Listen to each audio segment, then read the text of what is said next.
창세기 12장 1절에서 9절입니다. 우리 한 절씩 교독하겠습니다. 여호와께서 아브라함에게 이르시되 너는 너의 고향과 친척과 아버지의 집을 떠나 내가 내게 보여줄 땅으로 가라. 내가 너로 큰 민족을 이루고 내게 복을 주어 내 이름을 창대하게 하리니 너는 복이 될지라. 너를 축복하는 자에게는 내가 복을 내리고 너를 저주하는 자에게는 내가 저주하리니 땅의 모든 족속이 너로 말미암아 복을 얻을 것이라 하신지라. 이에 아브라함이 여호와의 말씀을 따라갔고 롯도 그와 함께 갔으며 아브라함이 하란을 떠날 때 75세였더라. 아브라함이 그 안에 사레와 조카 롯과 하란에서 모은 모든 소유와 얻은 사람들을 이끌고 가나안 땅으로 가려고 떠나서 마침내 가나안 땅에 들어갔더라. 아브라함이 그 땅을 지나 세겜 땅 모래 상수리 나무에 이르니 그때 가나안 사람이 그 땅에 거주하였더라. 여호와께서 아브라함에게 나타나 이르시되 내가 이 땅을 내 자손에게 주리라 하신지라. 자기에게 나타나신 여호와께 그가 그곳에서 제단을 쌓고 거기서 베델 동쪽 산으로 옮겨 장막을 치니 서쪽은 베델이요 동쪽은 아이라. 그가 그곳에서 여호와께 제단을 쌓고 여호와의 이름을 부르더니 같이요 점점 남방으로 옮겨갔더라. 아멘. 창세기의 구조를 보시면 저는 이 생각을 멈출 수가 없는데 하나님께서 세 번째 시작하신 것 아닌가 이런 생각이 들어요. 천지 창조 때 하나님께서 처음 시작하셨죠. 하나님께서 꿈꾸신 세상을 이제 창조를 통해서 시작하신 거예요. 하나님이 꿈꾸신 세상은 어떤 세상일까요? 하나님을 사랑하고 이웃을 사랑하면서 행복하게 살아가는 세상일 거예요. 사랑과 정의가 흘러넘치는, 하나님 사랑과 이웃 사랑이 차고 넘치는, 그래서 행복한 그런 세상을 꿈꾸셨죠. 근데 인간들이 하나님 사랑을 배반하니까 사람들 사이에 사랑도 깨어져 버렸죠. 선악과 사건으로 인해서 세상에 죄가 들어왔어요. 하나님의 첫 번째 계획이 무너지게 된 거죠. 하나님이 계획하신 대로 세상이 그렇게 운영되지를 못했어요. 그래서 노아 홍수를 통해서 하나님께서는 세상을 심판하시고 방주에서 나온 노아의 가족들에게 두 번째 시작 같아요. 제가 볼 때는. 왜냐하면 1장 28절하고 9장 1절이 내용이 똑같거든요. 생육하고 번성하여 땅에 충만하라는 아담과 하와에게 주셨던 첫 번째 말씀하셨던 그 말씀하고 방주에서 나온 노아의 가족들에게 말씀하신 내용이 똑같아요. 이것이 저는 하나님께서 두 번째 새로운 시작, 방주에서 나온 노아의 가족을 통해서 여전히 하나님의 꿈과 계획은 동일하게 하나님을 사랑하고 이웃을 사랑하는 세상, 하나님 사랑과 이웃 사랑을 통해서 행복한 세상을 하나님께서 노아의 가족을 통해서 심판 후에 다시 시작하신 것 아닌가 싶습니다. 그런데 방주에서 나온 노아의 후손들도 바벨성을 쌓죠. 그래서 다시 부패하고 타락한, 이제 하나님께서는 또 한 번의 홍수나 세상을 심판하시고 새로 시작하는 방식이 아니라 그동안은 전면전이라면 세 번째는 게릴라전으로 작전을 좀 바꾸신 것 같아요. 그 백성들 중에 아브라함을 통해서 하나님께서 아브라함에게 복을 주시며 아브라함과 그의 후손뿐 아니라 땅의 모든 족속이 너로 말미암아 복을 얻는, 이게 세 번째 시작 같아요. 천지 창조 때, 그리고 방주에서 홍수 심판 끝나고 나왔을 때, 그리고 아브라함을 부르셨을 때, 여전히 하나님께서 아브라함을 통해서 하시고자 하셨던 꿈과 계획은 하나님을 사랑하고 서로 이웃을 사랑하는 그런 세상, 그런 아름다운 세상, 사랑과 정의가 넘치는 세상을 꿈꾸셨겠죠. 그러려면 뭐가 필요해요? 하나님과의 바른 관계, 하나님 나라 백성으로서의 왕 되신 하나님을 순종하면서 따르는 하나님의 통치가 구현되는 이것을 우리는 믿음이라고 그래요. 믿음. 하나님을 하나님으로 믿고 섬기며 순종하는 하나님 백성의 삶. 믿음으로 세상의 우상이나 세상의 권력이나 물질을 의지하지 않고 하나님을 신뢰하면서 하나님의 말씀에 순종하면서 따르는 삶. 그렇게 믿음의 공동체, 하나님 지상에 세워지는 하나님의 나라, 그 이스라엘을 통해서 산 위에 폴리스 동네처럼 세우시고 등경 위에 등불처럼 세워서 주변의 모든 나라들이 오라 우리가 여호와의 산에 올라 하나님의 율법을 배우자, 그의 길로 행하자, 그를 경배하자. 주변의 모든 나라 사람들이 예루살렘에서 하나님의 말씀과 율법을 배우고 하나님을 예배하고 경배하고 찬송하는 땅의 모든 족속들이 우리도 저렇게 살자 하는 그러한 공동체를 만드시려고 하신 것 같아요. 그래서 저는 이스라엘이 세 번째 하나님의 시도다라고 보는 거죠. 근데 이스라엘도 결국은 실패하죠. 그리고 이제 최후로 예수님의 비유인 것처럼 악한 소작농의 비유처럼 아들을 세상에 보내셔서 하나님께서는 교회를 세우셨죠. 더 이상의 시도는 없는 것 같아요. 예수 그리스도를 세상에 보내셔서 하나님은 이 세상을 향한 구원의 마지막 시도, 이 세상에 여전히 교회를 통해서 꿈꾸시는 하나님의 꿈과 계획은 하나님을 사랑하고 이웃을 사랑하는 하나님의 나라, 하나님의 통치에 순종하여 행복한 세상을 꿈꾸시는 것이죠. 그런 의미에서 오늘 본문이 좀 중요하지 않을까 이런 생각을 듭니다. 이런 큰 그림에서 이 족장 역사를 보는 거죠. 단순히 한 개인이 신앙의 모델이나 샘플로서 우리가 본받고 반면교사로 삼아야 될 그런 내용으로 창세기의 인물들이 기록된 것이 아니라 하나님은 이 족장들을 통해서 하나님의 나라를 지상에 세워가고 계시고 하나님 나라의 백성은 혈통적으로 아브라함과 사라의 혈통이 아니라 아브라함과 사라의 믿음을 본받는 후손이 진짜 믿음의 자손 하나님 나라 백성인 거죠. 아브라함의 후손인 거죠. 혈통적 후손이 아니라 아브라함과 같은 믿음을 가진 믿음의 자손이 진정한 아브라함의 자손이라고 말할 수 있습니다. 오늘 1절에 하나님께서 아브라함에게 고향과 친척과 아버지 집을 떠나 내가 너에게 보여준 땅이 아니라 보여줄 땅입니다. 보여줄 땅으로 가라. 질문이 두 가지입니다. 첫 번째는 이 명령이 1절에 하나님의 명령이 언제 하신 명령인가? 두 번째는 왜 이렇게 떠나라고 명령하셨는가입니다. 아브라함은 여러분 잘 아시는 대로 우르에서 살았죠. 이라크 남쪽 유프라테스 티그리스 하류 지역입니다. 우르에서 살다가 아버지 데라와 함께 하란으로 상류 지역으로 갔어요. 그러면 이 1절의 명령이 우르에서일까요? 하란에서일까요?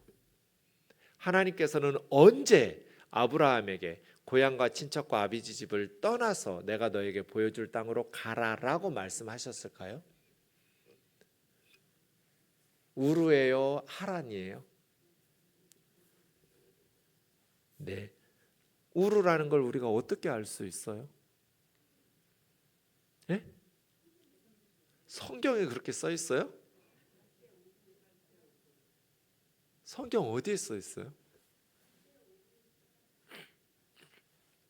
네. 쫄지 말고 담대하게 대답하시면 돼요. 뭐 틀리면 어때요?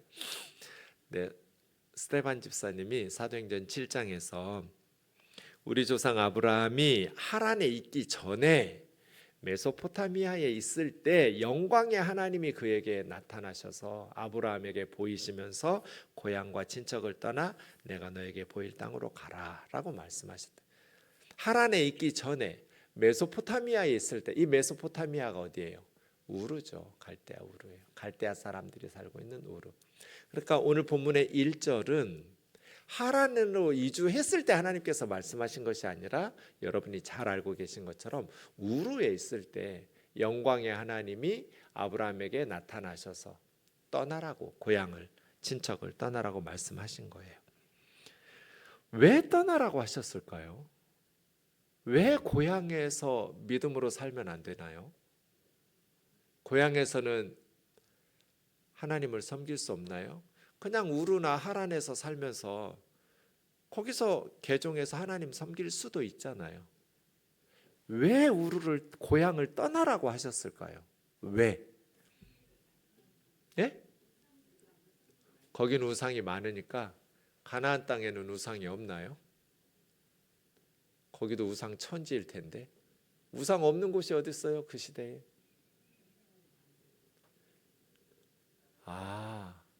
우르에서는 우상을 만드니까,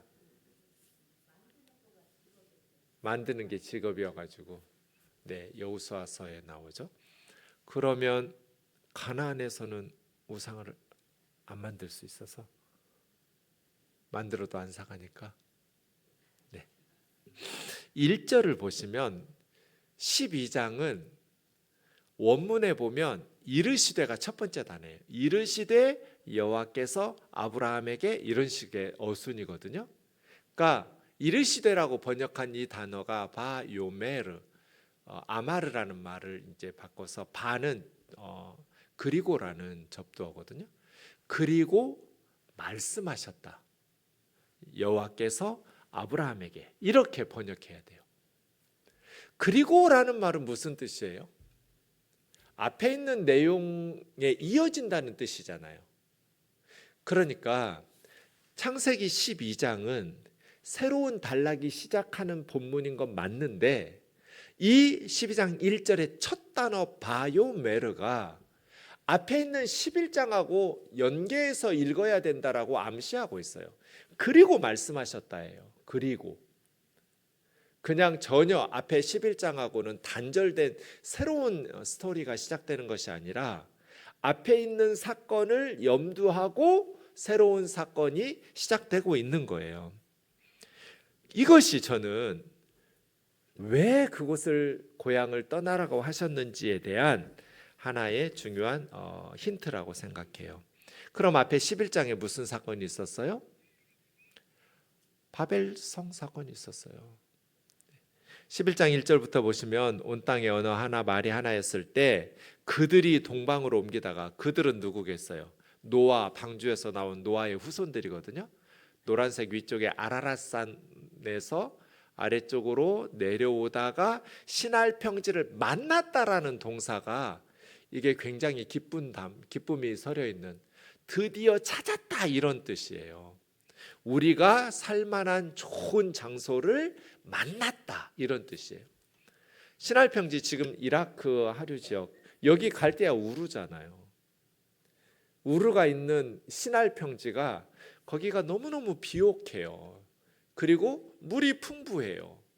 그러니까 비옥하고 풍부한 물이 있으니 거기가 메소포타미아 문명의 발생지죠. 문명의 발생지예요. 살기 좋은 곳이거든요. 거기서 바벨성 쌓은 거예요.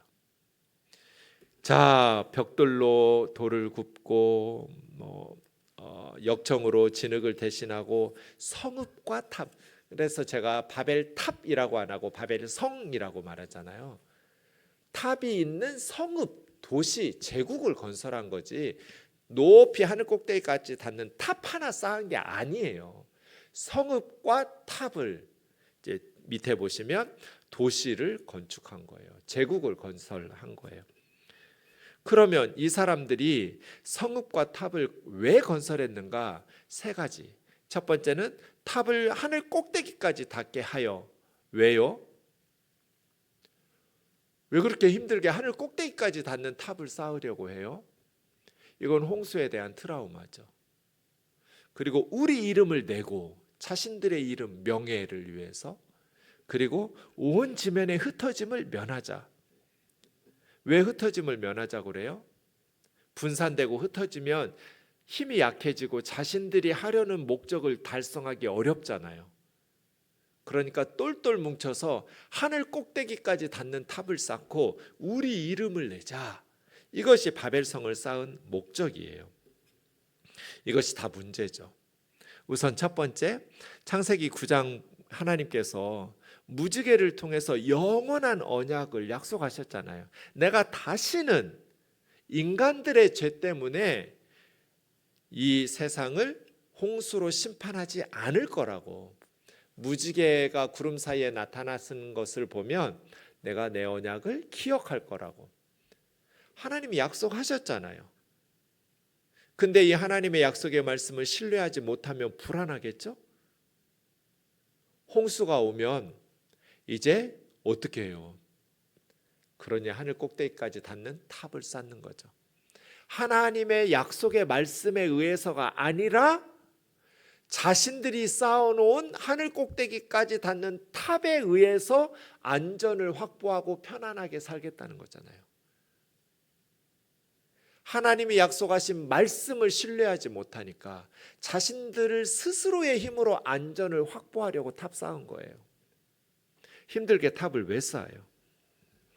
두 번째, 우리 이름을 내자고 했는데 이것도 틀린 거죠? 왜요? 우리의 이름을 높이는 것이 아니라 우리는 시편 기자들이 말하는 것처럼 하나님을 광대하시다 하며 하나님의 이름을 높여야죠. 우리 이름을 높이는 게 아니에요. 오라 우리가 굽혀 경배하며 우리를 지으신 여호와 앞에 무릎을 꿇자. 우리가 높여야 될 분은 하나님이지 우리 이름이 아니에요. 그래서 세례 요한처럼 나는 쇠하여야 하고 그는 흥하여야 하리라. 제가 놀이터의 시소 이야기 항상 하잖아요. 우리도 높아지면서 주님을 높일 수 있는 방법은 없어요. 없어요. 주님을 높이려면 우리는 겸손하게 낮아져야 돼요. 나는 세례 요한처럼 광야에 외치는 자의 소리처럼 소리는 흔적을 남기지 않잖아요. 주님만 메시지만 외치고 흔적도 없이 사라지잖아요. 내가 낮아져야 주님이 높아지시거든요. 우리는 우리의 이름을 높이는 사람이 아니라 하나님의 이름을 높이고 우리 이름을 내자가 아니라 하나님의 영광을 위해서 하나님의 이름을 내자 이랬어야죠.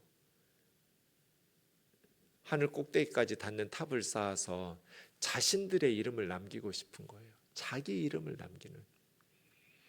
세 번째도 문제죠. 흩어짐을 면하자. 하나님의 명령은 뭐예요? 땅에 충만하라잖아요. 우리 그리스도인들이 교회에 모여가지고 소금과 빛의 역할을 하려고 하면 안 되죠. 세상에 흩어져야지. 세상 속에 소금이 되고 세상을 변화시키는 빛이 돼야지. 교회 안에서 흩어짐을 면하고 우리끼리 똘똘 뭉쳐가지고 하나님의 영광을 나타내는 방법은 없어요. 그래서요, 우리가 모이는 이유는 주일에 왜 모여요? 월요일부터 토요일까지 세상에 잘 흩어져서 소금과 빛의 역할 잘하라고 모이는 거예요. 우리가 가진 짠맛이 뭐예요? 예수님의 가르침이잖아요. 예수님의 교훈. 우리가 세상에서 뭘로 짠맛을 내요? 예수님한테 배운 말씀으로 짠맛을 내죠. 우리가 어떻게 어두운 세상에서 빛을 밝혀요? 예수님에게 배운 말씀으로 빛을 밝히는 거거든요.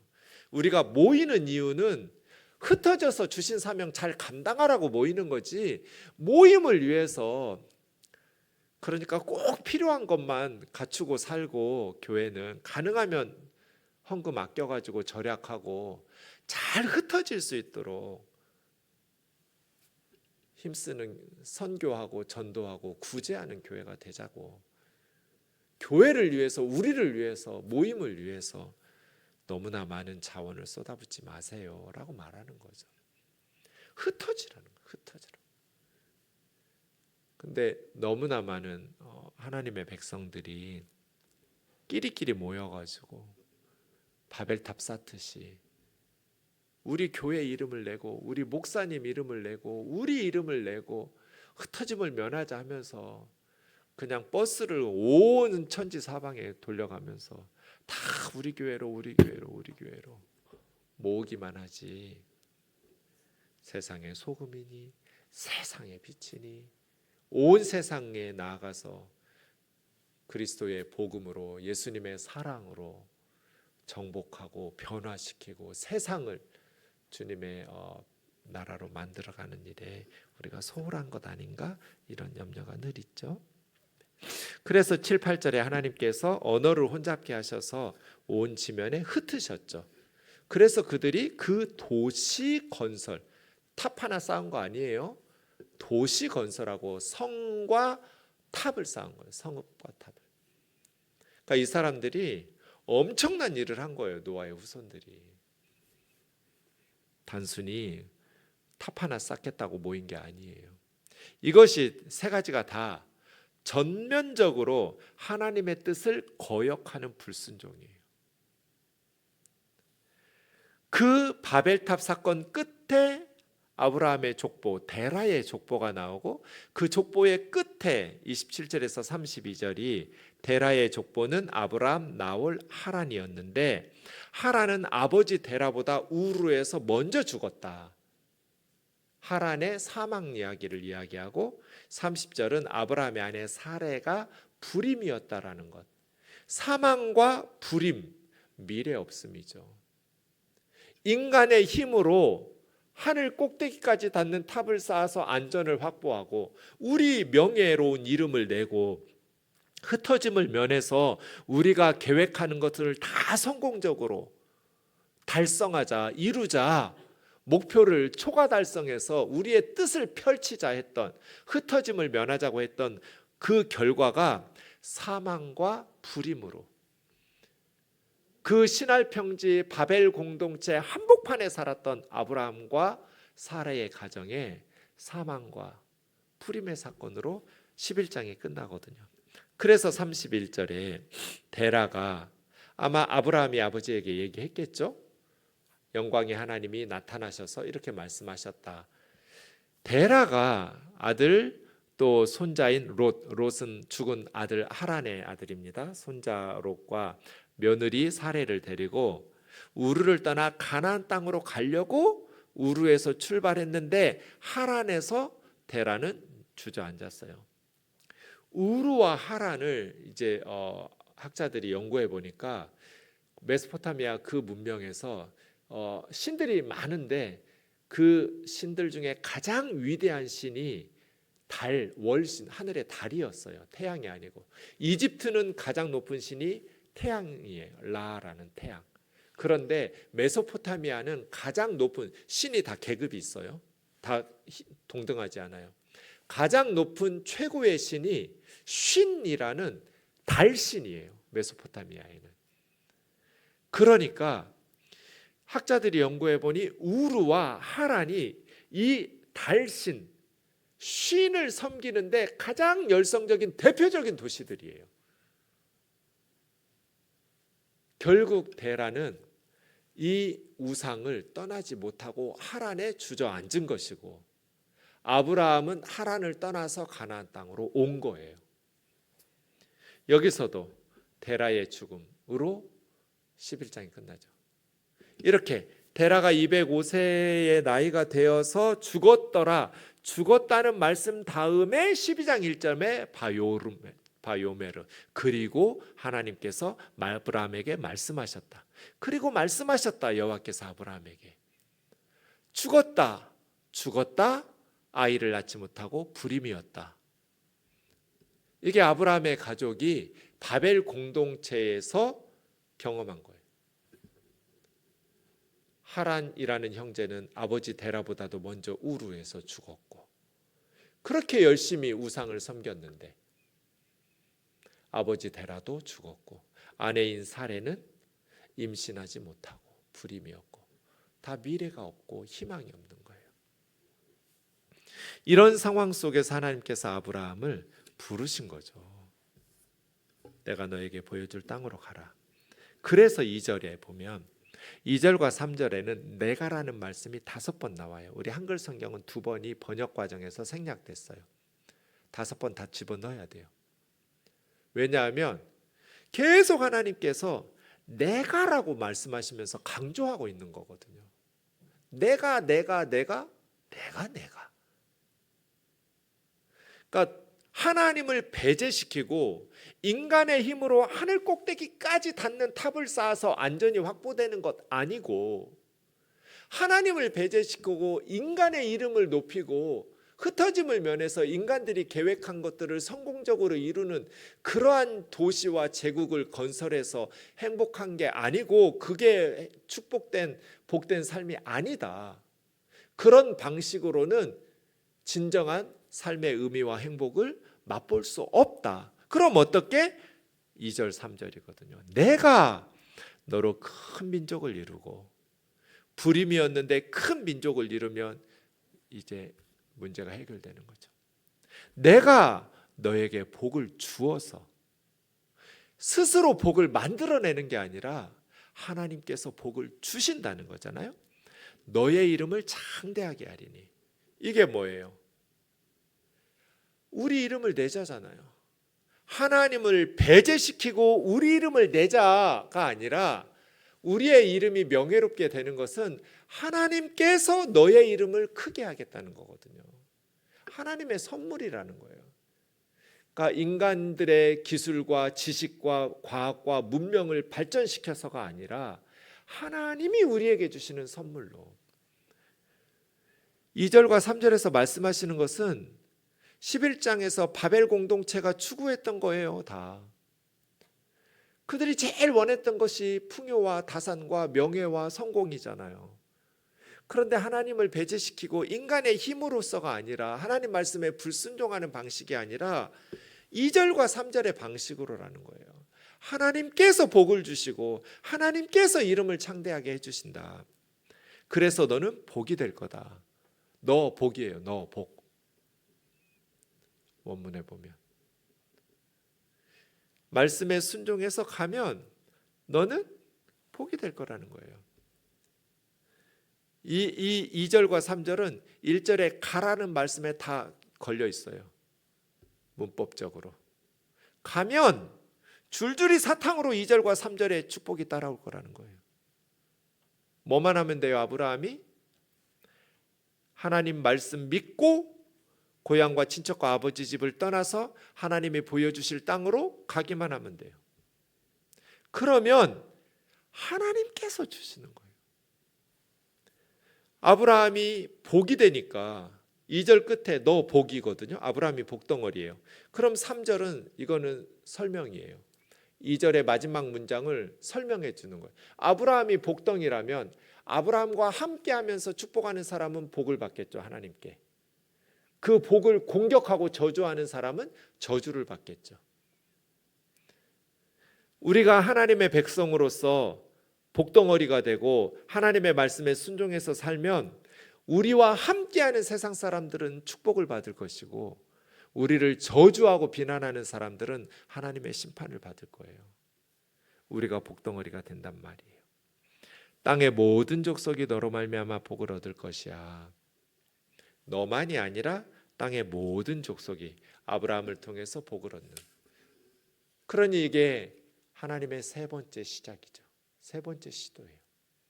아브라함과 사라를 통해서 하나님께서는 이 땅의 모든 족속을 구원하기를 원하셨어요. 복된 삶을 살기를 원하셨어요. 4절이요. 이 아브라함이 여호와의 말씀을 따라갔어요. 여호와의 말씀을 따라가는 사람. 그렇죠? 이거는 세상적으로 보면 어리석은 선택이에요. 이건 말도 안 되는 바보 같은 선택이에요. 지금 외국으로 이민 가는 것도 망설여질 텐데, 지금 이민 가는 거는 아브라함의 고향을 떠나는 것하고는 비교할 수가 없어요. 그때 국제법이 있어요. 뭐가 나라가 있어요. 가장 지키고 싶은 사라도 지키지 못해요. 아내조차도 빼앗길 수 있는, 고대에는 낯선 이민족들 또 외지 타지 사람들에게는 착취와 학대가 그냥 비일비재한 사회예요. 근데 아브라함은 누구 믿고 가요? 하나님 믿고 가는 거잖아요. 그래서 여호와의 말씀을 따라갔다고. 아브라함이 자식이 있었어도 따라갔을까? 그럴 것 같지 않아요. 처음부터 아브라함이 믿음이 좋아가지고 막 이삭도 있고 이스마엘도 있고 많은 아들들도 있었으면 이렇게 힘든 선택을 할 수 있었을까? 믿음의 선택을 쉽지 않았을 것 같아요. 그래서 때로는 우리에게 그냥 결혼하면 남들 다 생기는 임신이나 이런 것들도 우리에게는 왜 하나님이 허락하지 않으실까? 그것이 우리에게 영적으로 복이 될 때가 있어요. 그 어려움과 역경을 잘 이겨내면 아브라함처럼 믿음의 조상이 되는, 자식이 있었으면 아브라함이 이렇게 여호와의 말씀을 따라 나설지 않았을 것 같아요. 어쨌든 75세에 하란을 떠났다는 거예요.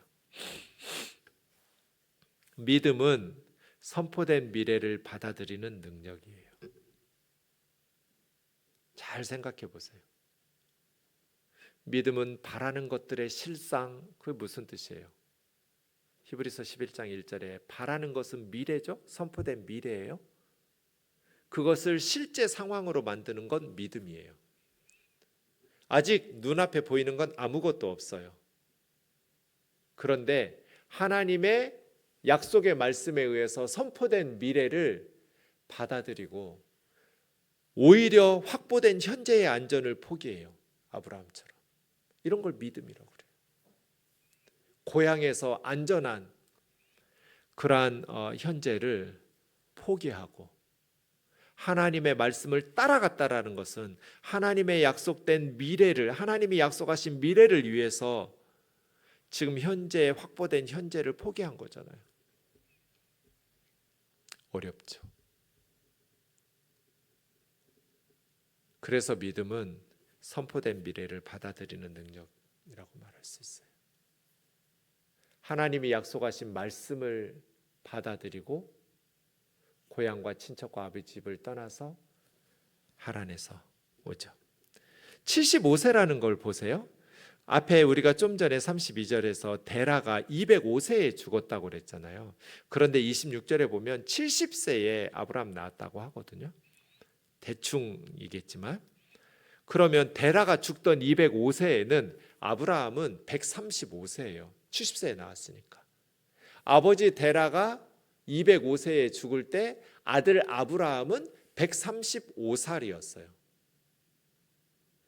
이삭 낳고 아들 이삭이 35살 됐을 때예요. 그러니까 아버지 죽고 나서 아브라함이 가나안 땅으로 온 것 같지만 아버지 데라 파일을 접고 이제 마침표 찍기 위해서 죽었다라는 얘기 쓰거든요. 시간 순서대로 쓰지 않아요. 창세기는. 아브라함, 이삭, 야곱, 요셉도 그래요.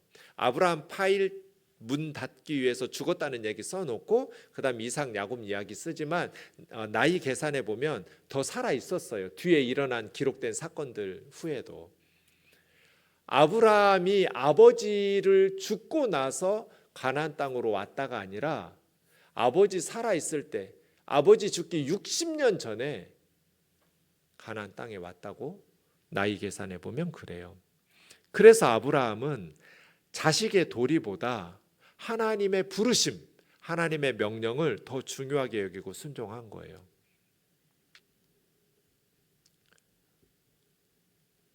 아버지 봉양 다 하고 언제 선교사로 나가요?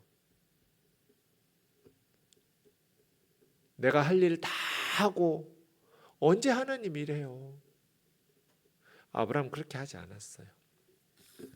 그 다음 5절 보시면 아브라함이 하란에서 모은 모든 소유와 얻은 사람들, 오늘 새벽에 우리 함께 말씀 묵상했지만 318명이 조카 롯과 롯의 가족을 구출하기 위해서 아브라함의 식솔들이 전쟁터에 나갔죠. 굉장히 많은 사람들이. 그러니까 5절은 아브라함이 사업이 실패하고 망해서 온 게 아니란 뜻이에요. 아브라함은 하란에 있을 때에도 우르에 있을 때에도 거부였어요. 엄청난 부자였어요. 이것이 하란에서 모은 모든 소유 얻은 사람들을 이끌고 가나안 땅으로 왔고, 세겜 땅, 모래라는 말은 선생님이란 뜻이에요. 모래, 선생, 상수리나무. 아마 선생역화라는 유명한 상수리나무, 예전에 성황당 나무처럼 신의 계시를 받는, 신탁을 받는 그런 나무가 있었던 것 같아요. 여호와께서 7절이요 아브라함에게 내가 이 땅을 너의 자손에게 주리라, 보여줄 땅으로 가라고 해서 아버지 데라가 가려고 했던 가나안으로 왔고, 가나안에 와서 세겜에 있을 때 하나님께서 이 땅을 주시겠다고 약속하시게 되어서 이제 약속의 땅이 되었죠.